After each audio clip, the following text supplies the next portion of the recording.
Hari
Brahma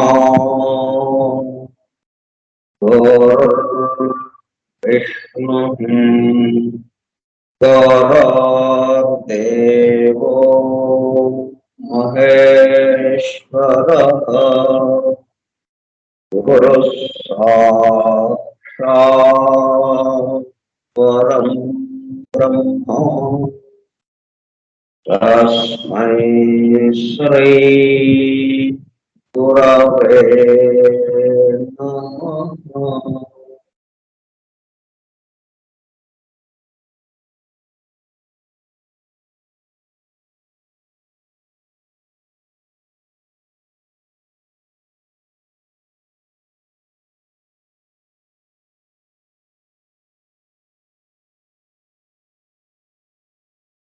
Vasudeva. Hallelujah. The hidden wisdom in the Holy Bible. నిగూఢముగా రహస్యముగా దాగి ఉన్న దైవమే పరిశుద్ధ బైబిల్ గ్రంథం. బైబిల్ రహస్య ప్రకాశం. స్టైప్ గ్రూప్ సోదర సత్యాన్వేషక బృందమునకు స్వాగతం. అందరకు నమస్కారం.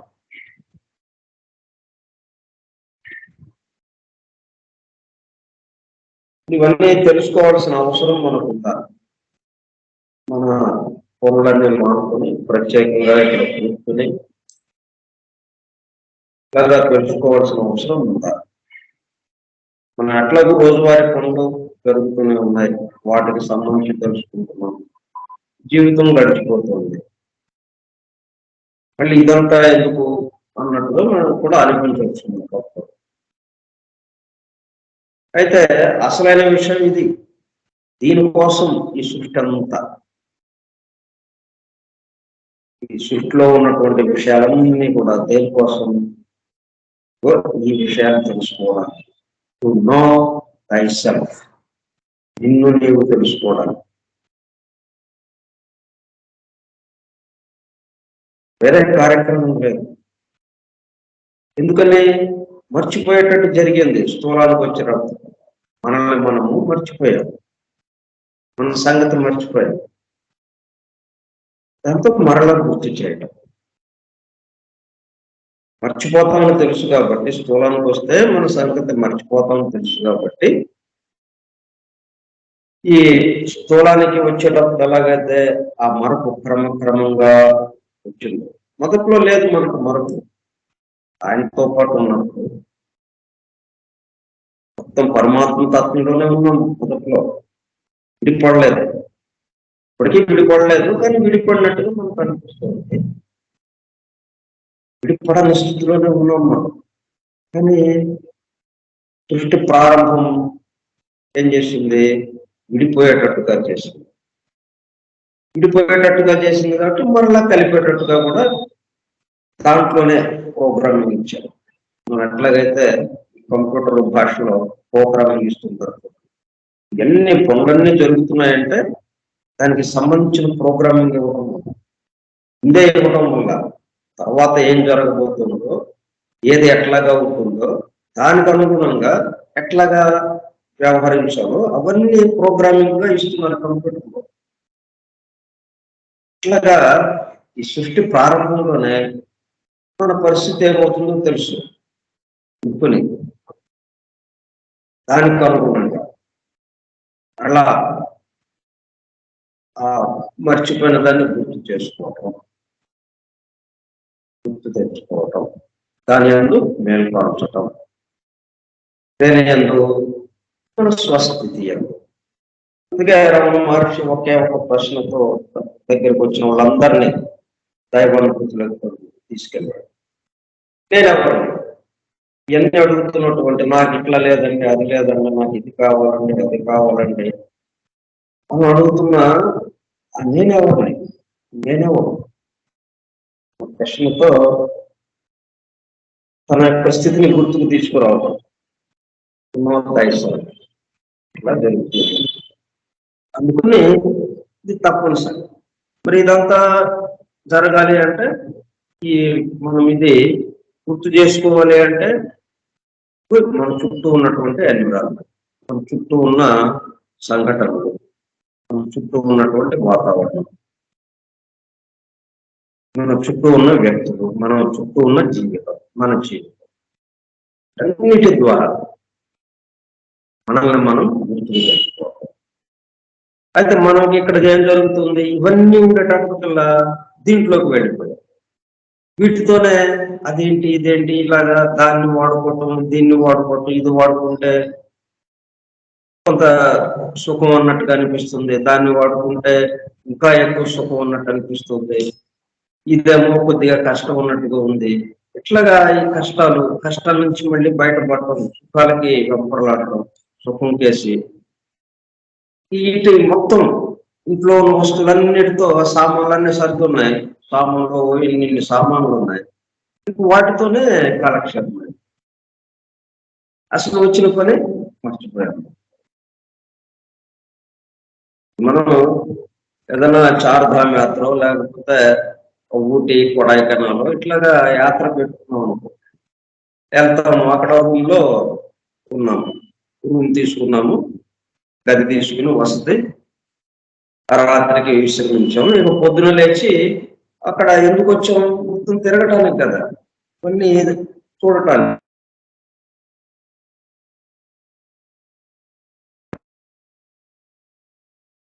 చూడటానికి కదా పొద్దున లేచి ఈ తెచ్చిన వస్తువులతోనే కుస్తీ పడతాము.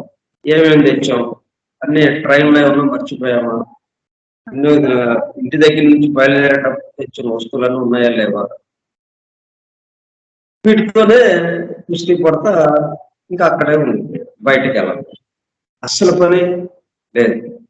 చార్ధామ్ చూడటం కోసం వచ్చాం, లేకపోతే ఊటీ చూడటం కోసం వచ్చాం, కొడైకెనాల్ చూడటం కోసం వచ్చాం, అయ్యి రూమ్ లోనే ఉంది.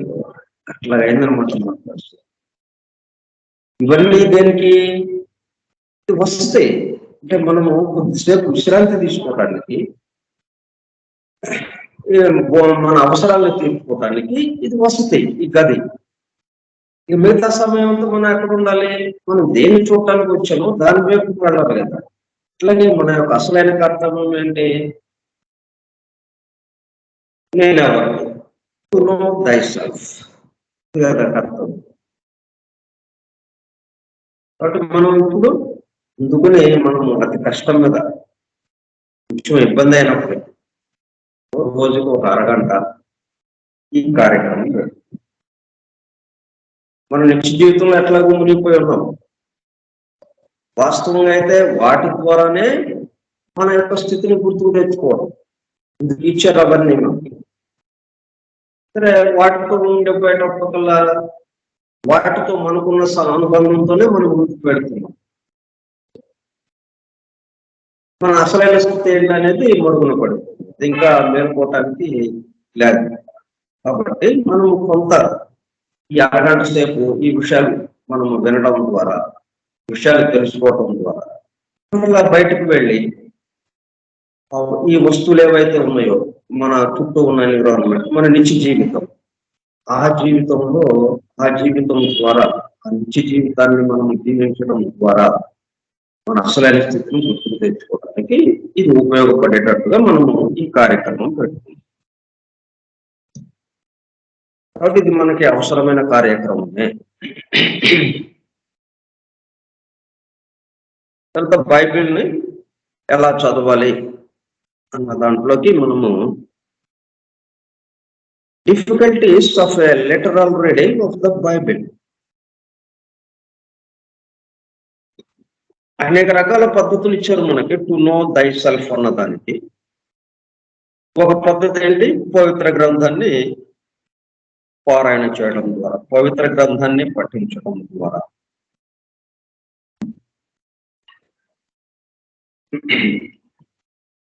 అయితే దాంట్లో ఉన్న విషయాలు మళ్ళీ అక్కడికి వెళ్ళినా కానీ ఇట్లాగే రెండు రకాలుగా కనిపిస్తాం. మనం ఎట్లాగైతే నిత్య జీవితము ఇట్లా వేరువేరుగా ఏవేవైతే ఉన్నాయో ఈ రోజువారీ కార్యకలాపాలే వాటిలో మునిగిపోయి మన అసలైన లక్ష్యం ఎలాగైతే మర్చిపోయాము, ఇక్కడికి వచ్చినా కానీ మళ్ళీ పరిస్థితి ఇలాగా ఎదురైంది. మనం ఇక్కడికి వస్తే ఈ పవిత్ర గ్రంథం అంతా ఏమున్నాయి, మన రోజువారీ సంఘటనలకి సంబంధించి విషయాలు గ్రంథస్థం చేస్తున్నాయి. ఆ ఇన్సిడెంట్స్, ఈవెంట్స్, ఎప్పుడెప్పుడు ఏమేమి జరిగింది, ఇవన్నీ ఉన్నాయి. వాడుక భాషలో అవి చూస్తూ ఉంటే రోజువారీ మనం మామూలుగా మాట్లాడుకునే మాటల్లాగానే ఉన్నాయి అక్కడ కూడా. మనం ఒక ఉదాహరణ చెప్పుకున్నాం, బిందెలో నీళ్ళు అయిపోయినాయి, బిందె నింపండి, మంచినీళ్ళతో నింపండి.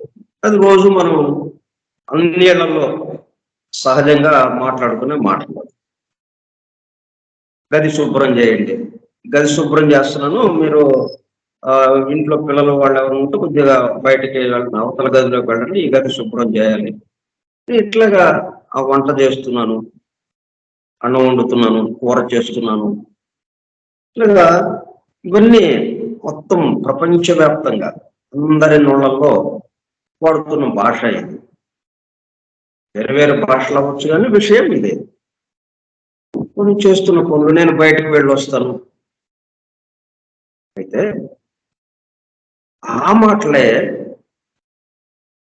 మాటల వెనుక ఉన్నటువంటి ప్రతి మాట అట్లాగే వచ్చింది. ఎక్కడి నుంచి వచ్చింది? దేనితో నిండి ఉన్నది ఆ మాట. అది తేలిక మాట, చాలా బరువైన మాట, ఇట్లా ఏం లేదు. ఏది ఎట్లా ఉన్నా కానీ మాట బయటికి వచ్చింది అంటే ఎక్కడి నుంచి వచ్చింది? అది పరా దగ్గర బయలుదేరింది. సంకల్పం, మహాసంకల్పం, దివ్య సంకల్పం. సో అలా ఎక్కడ బయలుదేరింది? ఆ సముద్రంలో నుంచి. అలాగే మనం మాట్లాడుకునే మాటలన్నీ ఇక్కడి నుంచి బయలుదేరినాయి, పరా దగ్గర నుంచి బయలుదేరినాయి. పశ్యంతి మధ్యమ ఎదురుగా వైఖరిలోకి వచ్చింది. బట్ ఇదేమన్నా మామూలుగా ఈ గది శుభ్రం చేస్తున్నాం, చాలా చిన్న మాట కదా. అలాగా ప్రతిరోజు మాట్లాడుకునే మాటలు అవి, అన్ని ఏళ్లలో మాట్లాడుకునే మాటలే, సాధారణంగా వినిపించే మాట. ఏముంది దాంట్లో?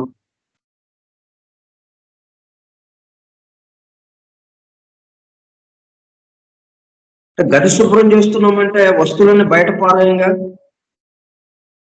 గది శుభ్రం చేయడం అంటే అర్థం ఏంటి? దుమ్ము పేరుకుని ఉంటుంది. ఆ దుమ్ముని తీయడానికి మనం ప్రయత్నం చేస్తాము.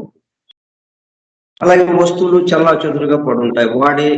ఒక వస్తువుని వాడిన చోట పెట్టేసి వెళ్ళిపోతాం. మనం ఎక్కడి నుంచి తీసామో ఆ వస్తువుని మళ్ళీ అక్కడ పెట్టము సాధారణంగా. కాబట్టి మనం ఎక్కడ వస్తువుని వాడామో ఆ వస్తువు అక్కడే ఉండిపోయింది. ఇలా వస్తువులు చల్లా చెదురుగా పడుతున్నాయి, దుమ్ము ఉంది. వీటన్నిటిని మనం శుభ్రం చేసి వస్తువులు ఎక్కడెక్కడ సర్దాలి. వీటిలో ఏదైనా వస్తువులన్నీ ఎక్కడ సర్దటమే కానీ వస్తువులు బయట పారేయట్లేదు మనం. దాంట్లో ఉన్నదాన్నే ఒక క్రమ పద్ధతిలో సర్దుతున్నాము. అక్కడ పేరుకుపోయినటువంటి దుమ్ముని శుభ్రం చేస్తున్నాం. అది కదా మనం గది శుభ్రం చేయడం అంటే. అట్లాగే అది ఎక్కడి దాకా వెళ్ళాలి? మన సంగతి ఏంటి? మనది ఎలాగా ఉంది? మనది కూడా శుభ్రం చేయాల్సిన అవసరం ఉంది. దేంతో నిండిపోయి ఉంది? ఈ వాడుతున్న వస్తువులు, ఈ మన యొక్క నిత్య జీవిత కార్యకలాపాలు ఇవన్నీ ఎట్లా పడితే అలాగే ఎక్కడ వదిలేసుకుంటూ వెళ్ళిపోతున్నాం. వాటిని తీసిన చోట మళ్ళీ పెట్టడం లేదు. ఒక పని చేస్తున్నాం, ఆ పనికి సంబంధించిన విషయంతో తిరిగాము, తర్వాత ఇంకొక పనిలోకి వెళ్ళిపోయాం. ఇది ఇలాగే అలా ఉండిపోయింది, ఎక్కడిదక్కడ ఉండిపోయింది అయినట్టుగా అయిపోయింది. అంటే మనసులో మళ్ళీ సర్దుకోవాలి కదా, మనసులో ఒక పెద్ద ఆరం ఉంది కదా, ఆ ఆరలో నుంచి అన్ని వస్తున్నాయి ఆలోచనలన్నీ. ఒక పనికి సంబంధించి ఇంకో పనికి సంబంధించి ఇలాగా. ఒక పని పూర్తయినప్పుడు ఇది ఎక్కడి నుంచి తీసామో ఆ ఆరులో అది సర్ది నెక్స్ట్ పనిలోకి మనం రావాలి. నెక్స్ట్ పనిలోకి ఇంకొక ఆరులో నుంచి ఆ విషయం తీసుకుని దానికి సంబంధించి చేసుకుని మళ్ళీ ఇది అవ్వగానే ఆ ఆరులో పెట్టేస్తూ ఈ మనస్సు అనే గది అంతా దుమ్ము ధూళి పడకుండా దాన్ని ఎప్పటికప్పుడు శుభ్రం చేసుకుంటూ దుమ్మి ధూళి పడుతుంది. ఎందుకంటే ఇది దీంట్లో ఉన్నాం కాబట్టి మనం స్థూల జగత్తులో ఉన్నాం కాబట్టి దుమ్ము ధూళి పడుతుంది. ఎందుకంటే అంత చలనంతో ఉంటుంది, కదలికతో. అన్ని తిరుగుతూ ఉండేటప్పటికల్లా ఆ గాలికి ఎక్కడెక్కడ దుమ్మంతా ఆ గాలిలో ఉండి మన ఇంట్లో కూడా కొంచెం పడుతుంది. అట్లాగే మన మనసులో కూడా దుమ్ము పడుతుంది. మన మనసులో ఉన్న దుమ్ము ధూళిని శుభ్రం చేసుకోవాలి, మన మనసు అనే గదిని. అలాగే వాడుకున్న ఆలోచనలు వాటన్నిటిని మళ్ళీ ఒక క్రమ పద్ధతిలో సర్దటం, ఎక్కడ తీసింది అక్కడ. ఇట్లాగా మనం గది సర్దుకోవాలి, గది శుభ్రం చేయాలి అని ఎట్లాగైతే రోజువారీ మాట ఆ గదికి వాడుతున్నాము, దాన్ని తీసుకువెళ్ళి మనం మన మనసుకి మనకి అన్వయించుకుంటూ ఇంకా లోతుగా ఈ విధంగా ఈ చిన్న చిన్న మాటలే అన్నిటికీ పనికి వస్తాయి. ఇట్లా ఇచ్చారు ఈ పవిత్ర గ్రంథాల్లో. అట్లా అర్థం చేసుకోవాలి ఆ మాటలు. లిటరల్ రీడింగ్ తో ఆపుకోకుండా సాధారణమైన రోజువారీ మాటలే పవిత్ర గ్రంథాల్లో కూడా ఉన్నాయి. పవిత్ర గ్రంథాలు అంటే ఇంకో అద్భుతమైన మాటలు, ఎన్నో విషయాలు మనకి ఏమాత్రం తెలియనివి అవన్నీ ఉండాలి కదా అక్కడ. అంటే అట్లా ఉండవు. ఎందుకంటే మనం తెలుసుకోవాల్సింది మన దగ్గరే ఉంది, మన రోజు నిత్యము వ్యాపారిస్తున్న వాటిల్లోనే ఉంది. వీటిని వదిలి ఎక్కడికో వెళ్ళి ఎక్కడో ఉన్నదని ఎక్కడో దొరుకుతుంది మనకి అన్నది లేదు. ఎంతటా వ్యాపించి ఉంది కాబట్టి మన దగ్గర, మన చుట్టూ, మనం నివసిస్తున్నటువంటి ఇంట్లో, మన చుట్టూ ఉన్న కుటుంబ సభ్యుల్లో వీళ్ళందరినీ, మన బంధుగణం వీళ్ళందరినీ ఎందుకు ఇచ్చారు? వీళ్ళందరి ద్వారా అసలైన ఆ నో దై సెల్ఫ్ అన్నది పట్టుకోవటానికి ఒక ప్రయోగశాల, ఎక్స్పెరిమెంటల్ లాబొరేటరీ ఇది. ల్యాబ్కి వెళితే ఏం చేస్తాము? ఆ ప్రయోగశాలలో అన్ని పరికరాలు ఉంటాయి రకరకాలుగా. వాటిని అటు ఇటు కలిపి కొన్ని మూలకాలు అట్లాగే వేరువేరుగా ఉంటాయి, యాసిడ్స్ అని ఇలాగా రకరకాలే ఉంటాయి. అవి ఎట్లాగా చేయాలో, దీన్ని కలిపితే ఏమొస్తుందో, ఇది చేస్తే ఏమవుతుందో, ఆ గాజు బేకర్లో ఉన్న నీళ్ళని వేడి చేయటం స్పిరిట్ ల్యాంప్తో, ఇట్లా ఇవన్నీ చేస్తున్నప్పుడు ఏ వేడి జరుగుతుందో అది ఇక్కడ చూసుకుంటూ ఉంటాం. మనం ఒక ప్రయోగం చేసి చివరికి ఆ ప్రయోగాన్ని సక్సెస్ చేయటం. మనం ఇదిగో ఈ ప్రయోగం ద్వారా మనం ఈ విషయాన్ని రుజువు చేసాము, ఇది అవును.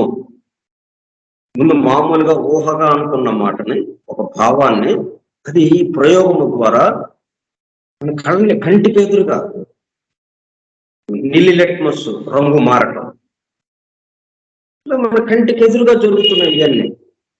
అట్లాగా ఒక ల్యాబొరేటరీ లాగనమాట ఇటువంటి అన్ని.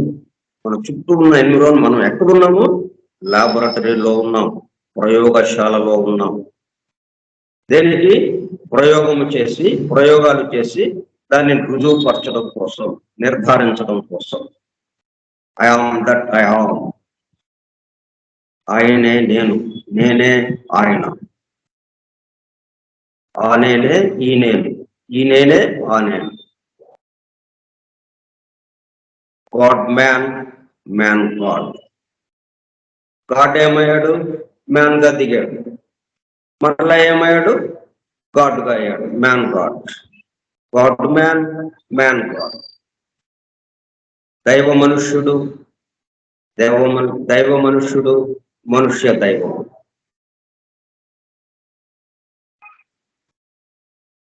ఇట్లా ఇది దీనికోసం అని చెప్పి ఇట్లా మనము దీన్ని ఈ పద్ధతిలో జాగ్రత్తగా చదువుకుంటూ వెళ్ళాలి. ఈ సంఘటనల ద్వారానే.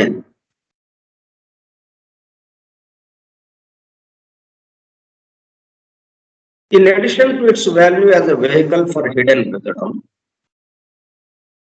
సృష్టికి సంబంధించినటువంటి సమస్త రహస్యాలు, ఈ దైవానికి సంబంధించినటువంటి సమస్త రహస్యాలను ఎందుకంటున్నాం? బయటికి మనం వెల్లడి కావటం లేదు. బయటకు వెళ్ళడంతా ఇవాళ ఉండే రేపు కనుమరుగైపోతుంది, శాశ్వతంగా లేదు. మరి దైవం అంటే ఎల్లప్పుడూ ఉండేవాడై ఉండాలి. ఆయన కూడా ఇవాళ ఉండే రేపు కనుమరుగవుతున్నాడు అని అంటే అది ఇంకా మనలాగానే అదే అయిపోతుంది. ఇంకా ప్రత్యేకంగా మనం మాట వెళ్ళాల్సిన అవసరం లేదు.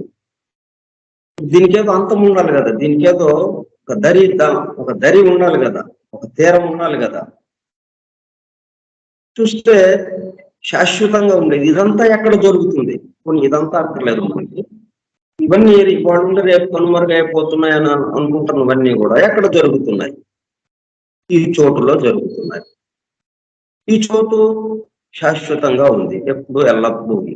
ఈ చోటు ఎక్కడి నుంచి వచ్చి ఉండాలి? ఇంకా శాశ్వతంగా ఉండేవాడు వాడి దగ్గర నుంచి ఇది వచ్చి ఉండాలి. ఎందుకంటే చోటు కూడా లేని విషయం కూడా ఉండి ఉండొచ్చు.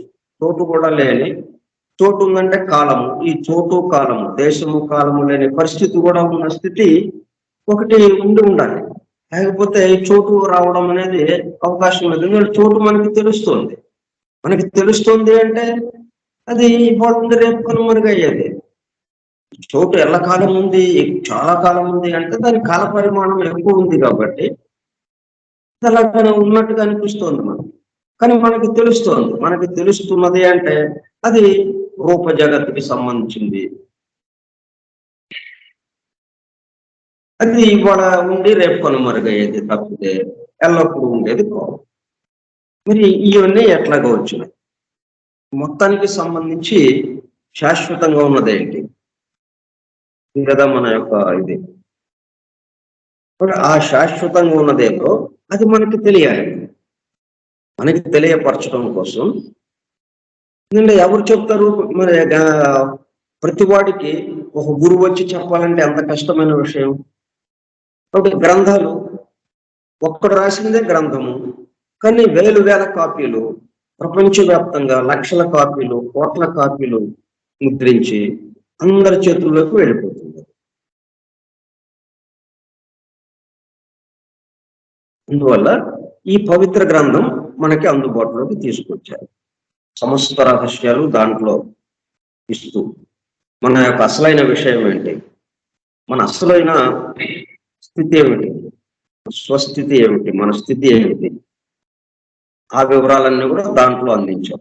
మనము ఏ స్థితికి మారాల్సిన అవసరం ఉందో, మనం ఇప్పుడు ఏదైతే అనేకత్వ స్థితిలో ఉన్నామో, భిన్నత్వ స్థితిలో ఉన్నామో, దీని నుంచి ఏకత్వ స్థితికి వెళ్లాల్సిన అవసరం ఉంది.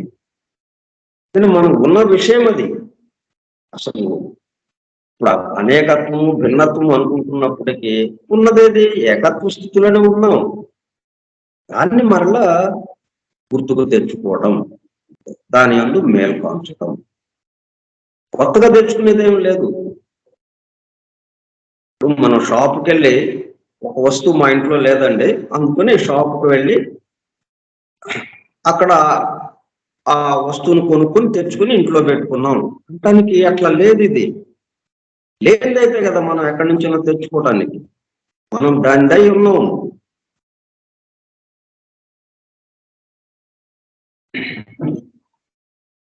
అందుకని ఇక్కడ పవిత్ర గ్రంథాల్లో as a vehicle for hidden విజడం, ఇది ఒక ఉపాధి లాగా, ఇది ఒక వాహనం లాగా మనకి ఈ అక్షరాల్లో, ఈ వాక్యాల్లో మనకి అసలైన సృష్టికి సంబంధించినటువంటి మన అసలైన స్థితి మనది ఏదో ఆ స్థితిని మనకు తెలియబరుస్తూ దీంట్లో వివరంగా ఇవ్వబడింది. The secret language can prove helpful in solving otherwise insoluble biblical problems.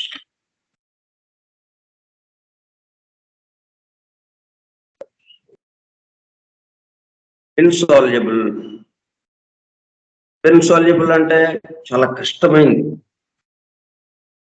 ఇప్పుడు నీళ్ళల్లో వేస్తే కొన్ని కరగవు, అలాగే ఉంటాయి. అట్లా కరగనివి ఏవైతే ఉన్నాయో అంత ప్రాబ్లమ్స్ తో ఉన్నాం మనం. Solving otherwise insoluble biblical problems, ఇక దానికి పరిష్కారం లేదు అన్నట్టుగా అంత కఠినమైనటువంటి విషయాలు కూడా మనకి పరిష్కరించేటట్టుగా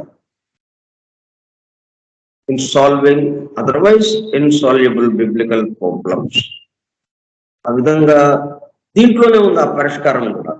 బయట ఎక్కడో వేరే చోట ఎత్తుకోవాల్సిన పని లేదు. మనం ఏదైతే మనకు సమస్యగా కనిపిస్తుందో ఆ సమస్య దగ్గరే పరిష్కారం కూడా ఉంది.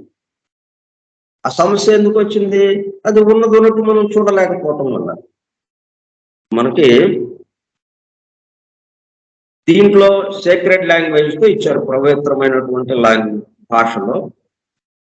వాడుక భాషలో ఇచ్చినట్టుగా ఉన్నప్పటికీ, వాడుక పదాలతోనే ఉన్నప్పటికీ, వాడుక పదాలకి సంబంధించిన శబ్దార్థాలతో ఉన్నప్పటికీ దాని అడుగున ఏమిచ్చారు? నిగూఢంగా, రహస్యంగా దీనికి సంబంధించిన విషయమే, మొత్తం సృష్టికి సంబంధించిన విషయము, ఈ దైవానికి సంబంధించిన విషయమే దాంట్లో ఇవ్వబడింది. అసలు రాసిందంతా దైవానికి సంబంధించింది, ఇంకొక విషయం లేదు దాంట్లో. ఎంత విచిత్రమో చూడండి. రాసిందేమో ఆ ఇవ్వబడ్డ విషయాలన్నీ దైవానికి సంబంధించింది, సృష్టి రహస్యాలకి సంబంధించిన విషయాలే ఇచ్చారు అక్కడ. ఇంకొక విషయం ఏది లేదు దాంట్లో. కానీ మనం పవిత్ర గ్రంథం ఈ బైబిల్ లాగా పేజీలు తిప్పంగానే, అట్ట తిప్పి లోపల పేజీలలోకి వెళ్ళంగానే ఏం కనిపిస్తుంది? మొత్తం హిస్టారికల్ ఈవెంట్స్, చారిత్రక సంఘటనలు, ఒక్కొక్కళ్ళ జీవితంలో ఏం జరిగింది, ఈ విషయాలు ఇచ్చి దైవం గురించి ఇచ్చారని అంటే ఎలాగా మనకి నమ్మటం, ఎలా నమ్మటానికి వీలవుతుంది? ఇచ్చిన విషయాలేమో మన రోజువారీ సంబంధించిన విషయాల్లాగా ఉన్నాయి, మన జీవితాల్లాగానే, మానవుడి జీవితాల్లాగానే హిస్టారికల్ ఈవెంట్స్. అట్లాగే ఖగోళంలో మనకు కనిపించే నక్షత్రాలు, సూర్యుడు, చంద్రుడు, గ్రహాలు, వీటికి సంబంధించిన వివరాలు కొన్ని. మరి ఇవన్నీ దైవానికంటే అట్లాగా అవుతుంది?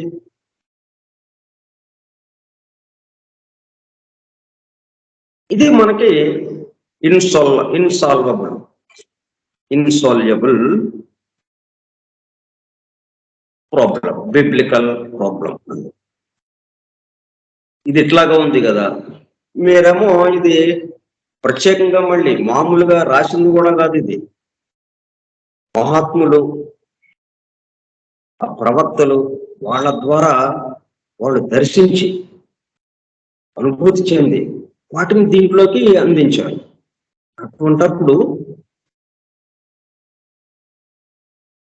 ఇవేమో ఇక్కడ మామూలు మాటలుగానే ఉంటున్నాయి, మామూలు నిత్య జీవితానికి సంబంధించిన విషయాలుగానే ఉంటున్నాయి. మరి దీన్ని ఎట్లాగా మనము సమన్వయం చేసుకోవటం?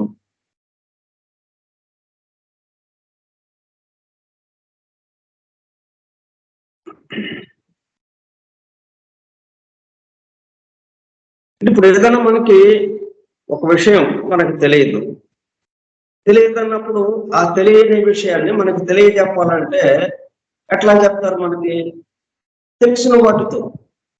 మనకి కొంత తెలిసి ఉంటుంది కదా, మనకి తెలిసింది కదా. ఈ పవిత్ర గ్రంథం చదవకముందే మన నిత్య జీవితానికి సంబంధించి, మన భూతకాలంలో జరిగిపోయిన దానికి సంబంధించిన కొంత సమాచారం, ఇప్పుడు జరుగుతున్నది, ఈ రెండింటిని ఆధారం చేసుకుని జరగబోయేది, కొంత సమాచారం మన దగ్గర ఉంది. మనకు కొంత తెలుసు, ఇది ఇలాగా జరుగుతోంది, ఇది ఇలా జరుగుతోంది. పగలు రాత్రి వస్తున్నాయి, పగలు వస్తుంది, ఆ తర్వాత దాని వెంటే రాత్రి కూడా వస్తుంది, మళ్ళీ దాని వెంటే పగలు వస్తుంది. ఇట్లా ఈ కాలాలు ఇవన్నీ తెలుస్తున్నాయి మనకి. బట్ మనకు తెలిసిన విషయాలు కొన్ని ఉన్నాయి కదా.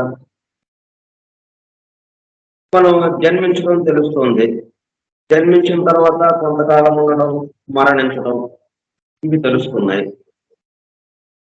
కానీ వీటి మొత్తానికి సంబంధించి వీటి అంతర్గతంగా నిగూఢంగా ఉన్న విషయం అంటే ఈ మొత్తాన్ని కలుపుతున్నదేంటో, ఈ మొత్తం ఎక్కడ జరుగుతున్నాయో ఆ విషయం మాత్రం మనకు తెలియదు. మనకు తెలిసిన విషయాలు కొన్ని ఉన్నాయి. తెలియవలసిన విషయం ఏంటి? అసలు మన యొక్క స్వరూపం, టు నో థైసెల్ఫ్, నేనెవరని అన్న విషయం మనకు తెలియాలి. వీటి ద్వారా అది తెలియటం లేదు. కానీ ఇక్కడ పవిత్ర గ్రంథాల్లో ఇచ్చింది అదే విషయం. నేనెవరిని అన్నదానికి సంబంధించి చెప్పబడ్డ విషయాలు అవన్నీ. నువ్వెవరవో, నువ్వెవరివి, దైవానివి. ఎందుకంటే ఉన్నది దైవం ఇక్కడ అన్న చెప్పడం కోసమే పవిత్ర గ్రంథాలు ఇచ్చింది. నీ యొక్క నిజస్థితి ఇది, వాస్తవ స్థితి, యథార్థ స్థితి ఇది అనే దాంట్లో ఇచ్చింది. అయితే మరి అవి చెప్పాలి అంటే మనకు తెలిసిన విషయాలను పోల్చుకుంటూ, సమన్వయం చేస్తూ, మనకు తెలిసిన విషయంతో పోలుస్తూ సమన్వయం చేస్తూ చెప్తే కానీ మనకు అర్థం కాదు. కాబట్టి ఆ విధంగా మనకి పవిత్ర గ్రంథం అందజేయబడింది. అయితే మనం ఇక్కడేంటి, మళ్ళీ అట్లా మనకు తెలిసిన విషయాలతో ఇచ్చారు కాబట్టి దీనితో పోల్చుకుంటూ మనం ఇంకొంచెం ముందుకు వెళ్దాము అని అనుకోకుండా, మనకు తెలిసిన విషయాలే కదా అని చెప్పి దాన్ని తేలిక చేసేసి దాంట్లో ఉన్నది అర్థం చేసుకోకుండా మళ్ళీ ఇక్కడే ఆగిపోతున్నాం. మామూలుగా ఏంటి, ఇక్కడైతే అలాగ చేస్తాం. ఇక్కడ మనకి తెలియని విషయం ఏదైతే ఉందో ఆ తెలియని విషయము తెలుసుకోవడానికి మనకి మరి తరగతుల్లో బోధించే పాఠాలన్నీ కూడా ఈ పద్ధతులున్నాయి కదా. మనకి 1వ తరగతి నుంచి కాలేజీ, యూనివర్సిటీ దాకా మనకి పాఠాలన్నీ ఏ పద్ధతిలో బోధిస్తున్నారు? మనకు తెలిసిన విషయాలని తెలియని విషయంతో పోలుస్తూ, మనకి ఏదైతే విషయం తెలియదో దాన్ని తెలిసిన విషయంతో పోలుస్తూ దీని ద్వారా దాన్ని తెలుసుకోవటేటట్టుగా మనకి అందిస్తున్నారు ఇవి పాఠాలన్నీ కూడా. ఇక్కడ జాగ్రత్తగానే అందుకుంటున్నాం మనం, దాన్ని తేలిక చేయటం లేదు. మనకు తెలుసు కదా దానికి దీనికి అసలు ఏం సంబంధంగా లేదు అని దాన్ని నిర్లక్ష్యం చేయటం లేదు. మనం తెలిసిన విషయం ద్వారా తెలియని విషయం తెలుసుకోవడానికి ఇక్కడ ప్రయత్నం చేస్తున్నాం మనం, భౌతికంగా, స్థూలంగా. కానీ పవిత్ర గ్రంథాల దగ్గరకు వచ్చినప్పటికల్లా ఇదే పద్ధతి ఇచ్చారు వాళ్ళు పాపం. మరి మనం ఇట్లాగే నేర్చుకుంటాం కదా అని చెప్పి దాన్ని దర్శించిన వాళ్ళు ఇదే పద్ధతిని అనుసరిస్తూ మనకి పవిత్ర గ్రంథాలు ఇస్తే ఇక్కడికి వచ్చినప్పటికల్లా మనం ఏం చేస్తున్నాం, దాన్ని తేలిక చేసేస్తాం. అది అసలు నిజమని నమ్మటానికి ఇక లేదు.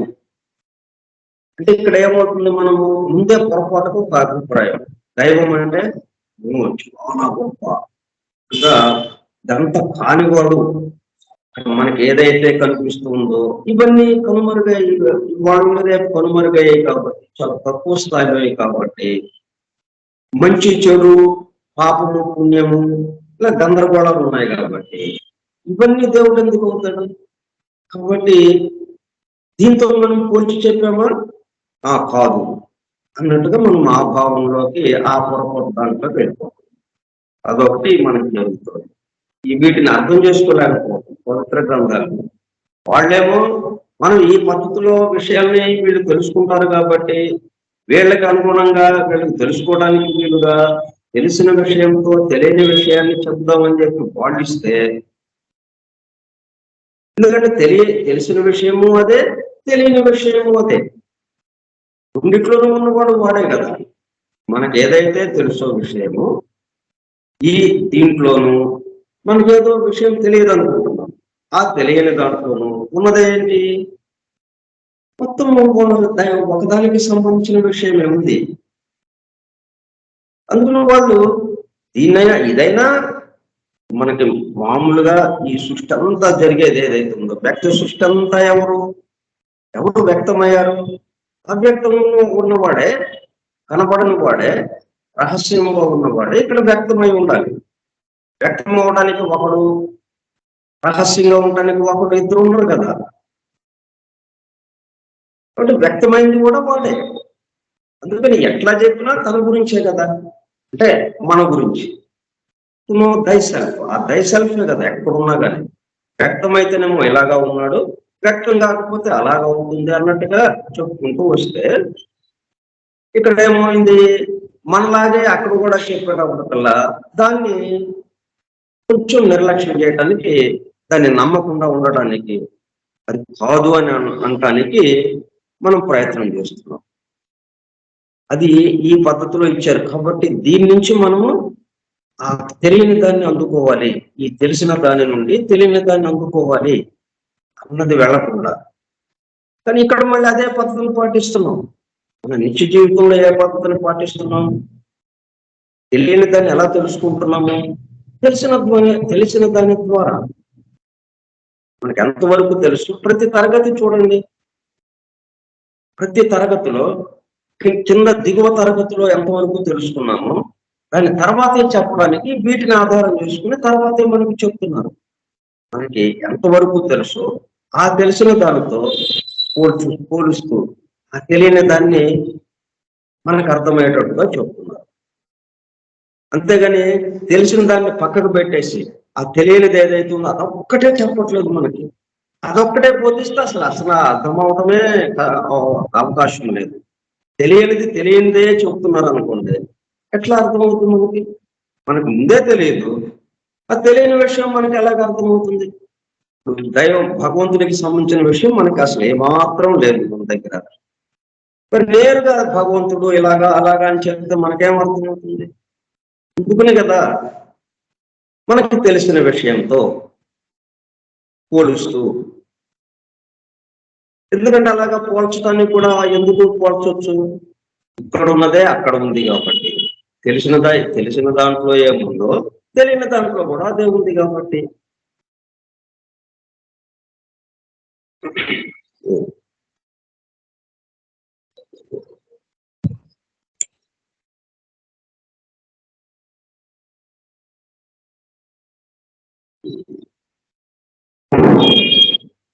ఒకటి can prove helpful in solving otherwise insoluble biblical problems.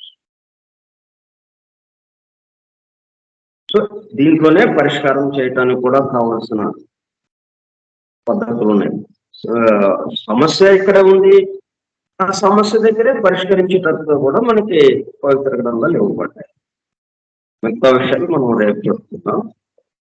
స్వస్తి ప్రజాభ్యః పరిపాలయంతాం న్యాయేన మార్గేణ మహీం మహీషాః. ఓ బ్రాహ్మణేభ్యః శుభమస్తు నిత్యం. లోకాః సమస్తాః సుఖినో భవంతు. లోకాః సమస్తాః సుఖినో భవంతు. లోకాః సమస్తాః సుఖినో భవంతు. ఓం శాంతి శాంతి శాంతి. సత్యాన్ని ధన్యవాదాలు. Thank you all. Vasudeva. Hallelujah.